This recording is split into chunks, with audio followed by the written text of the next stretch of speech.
अस्सलामुअलैकुम to everyone. I hope कि आप सब लोग ठीक होंगे।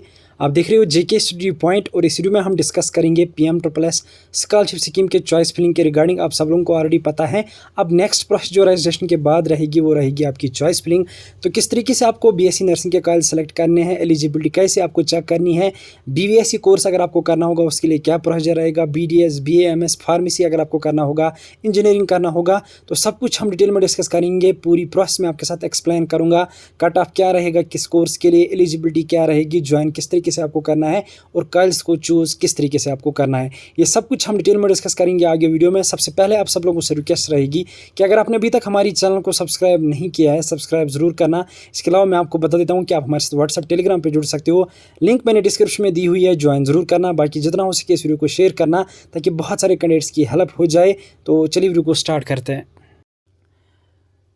तो प्रोसेस को समझने के लिए सबसे पहले हमें एकेडमिक कैलेंडर को समझना होगा, जो कि पीएम ट्रिपल एस की तरफ से हर साल आता है।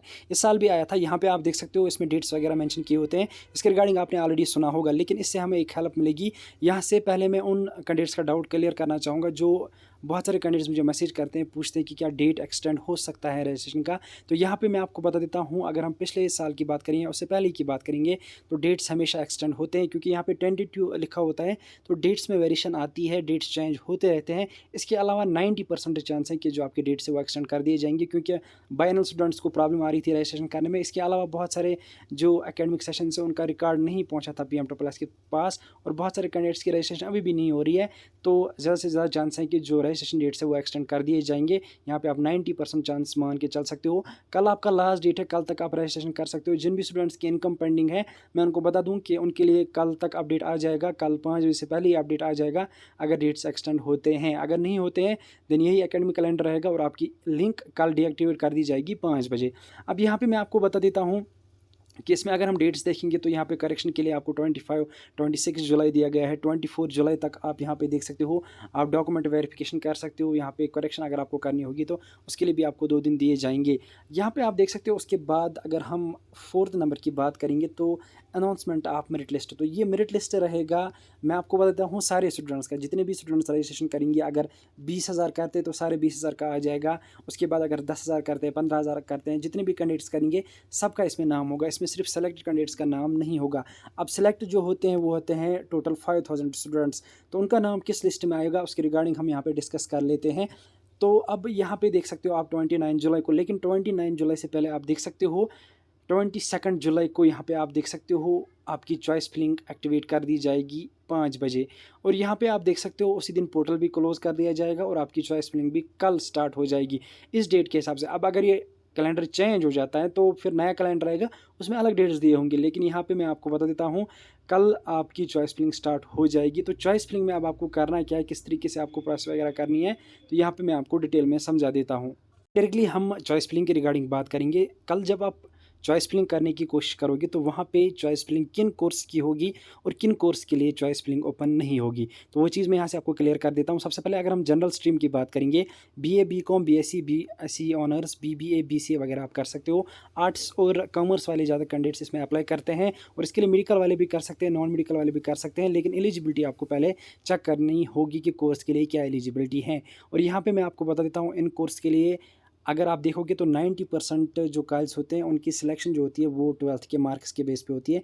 बाकी कुछ कॉलेज के लिए सीयूटी कंपलसरी होता है। ओवरऑल 90% सीट्स जो होती है वो फिल हो जाती हैं आपके 12th के मार्क्स के बेस पे। अब यहाँ पे अगर हम प्रोफेशनल की बात करेंगे तो यहाँ पे आप देख सकते हो बीएससी नर्सिंग फार्मेसी और इसके बाद यहाँ पे बीटेक इंजीनियरिंग देख सकते हो। इस तरीके से होटल मैनेजमेंट भी आप यहाँ से चेक कर सकते हो और आर्किटेक्चर भी चेक कर सकते हो। ज़्यादातर जो कैंडिडेट जाते हैं वो जाते हैं बीएससी नर्सिंग, बी फार्मेसी और इंजीनियरिंग में। यहाँ पे अगर हम सबसे पहले बीएससी नर्सिंग की बात करेंगे तो नीट कंपलसरी नहीं है।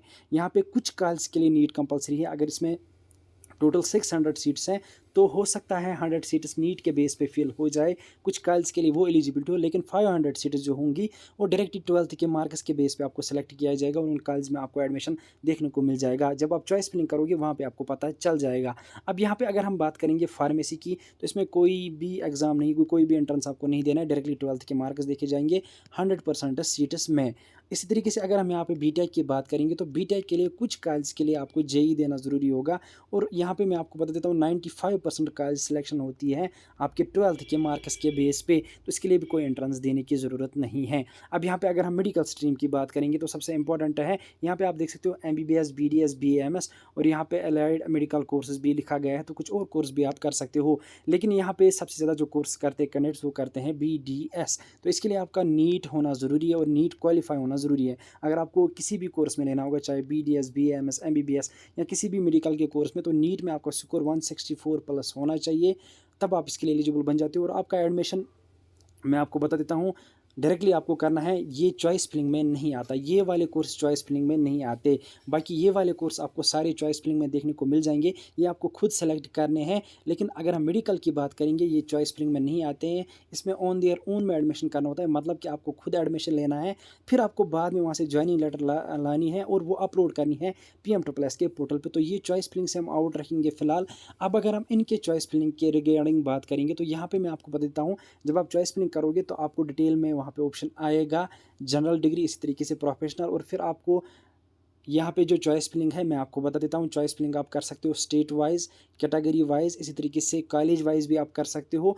आप अपने हिसाब से चेंज भी कर सकते हो जब तक ना आप लॉक करोगे, और इसमें आपको अच्छे ऑप्शंस दिए जाते हैं और आपको पता भी चल जाता है कॉलेज कहाँ है, कॉलेज की लोकेशन क्या है, एलिजिबिलिटी क्या है, कितना फ़ी है कॉलेज में, कॉलेज कैसा है, कॉलेज की सारी डिटेल्स आपको देखने को मिल जाती है, आप वहाँ से ईजिली चेकआउट कर सकते हो। अब यहाँ पर बहुत सारे कैंडिडेट्स मुझे पूछ रहे थे BVSC के रिगार्डिंग, BVSC किस तरीके से हम कर सकते हैं, तो यहाँ पे मैं आपको बता देता हूँ। BVSC के लिए PMSSS में टोटल 2 कॉलेज होते हैं, जिनमें मैं आपको बता देता हूँ लगभग 8 से 10 सीट्स होती है, और इनको फिल किया जाता है 12th के मार्क्स के बेस पे। और इन कॉलेज की लोकेशन मैं बताऊं, एक कॉलेज है तमिलनाडु में, दूसरा कॉलेज है उत्तराखंड में। यहाँ पे अगर हम इन कोर्स की बात करेंगे तो 12th के मार्क्स के बेस पे आपकी सिलेक्शन हो जाती है, लेकिन उन्हीं कैंडिडेट्स की सिलेक्शन हो जाती है जिनके 12th में मार्क्स होंगे 480 प्लस। अगर आपके 480 से कम है तो कोई चांस ही नहीं है आपको BVSC मिलेगा, या मैं आपको बता देता हूँ इनमें से कोई कोर्स देखने को मिल जाएगा। इसके अलावा आप एग्रीकल्चर भी कर सकते हो, फॉरेस्ट्री भी कर सकते हो, सेरीकल्चर में भी कर सकते हो, लेकिन इसके लिए यहाँ पे मैं आपको बता देता हूँ आपके मार्क्स 470 प्लस होने चाहिए 12th में, और 12th के मार्क्स के बेस पे उन कोर्स की सिलेक्शन हो जाती है। ये रहा ओवरऑल सारे कोर्स के रिगार्डिंग चॉइस फिलिंग आपको किस तरीके से करनी है। ये प्रोसेस कल स्टार्ट हो जाएगी, आपकी नेक्स्ट प्रोसेस रहेगी। अब जब आपकी चॉइस फिलिंग आएगी, सबसे पहले मैं आपको वीडियो प्रोवाइड करूँगा, डिटेल में समझाऊँगा किस तरीके से आपको प्रेफरेंस देनी है, किस तरीके से कॉलेज सेलेक्ट करने हैं, सबसे अच्छे कॉलेज कौन से हैं, टॉप बेस्ट कॉलेज कौन से हैं, किन कॉलेज में आपको जाना चाहिए, किन में नहीं जाना है, किन में लैंग्वेज प्रॉब्लम है, क्या प्रॉब्लम है, क्या इश्यूज़ होते हैं, फिर सब कुछ मैं आपको डिटेल में समझाऊंगा। तो चैनल को ज़रूर सब्सक्राइब करके रखना और इस वीडियो को जितना हो सके शेयर करना। आई होप कि आप सब लोगों के सारे डाउट्स क्लियर हुए होंगे। मिलते हैं किसी अगले वीडियो में किसी और टॉपिक पर, तब तक के लिए अल्लाह हाफिज़।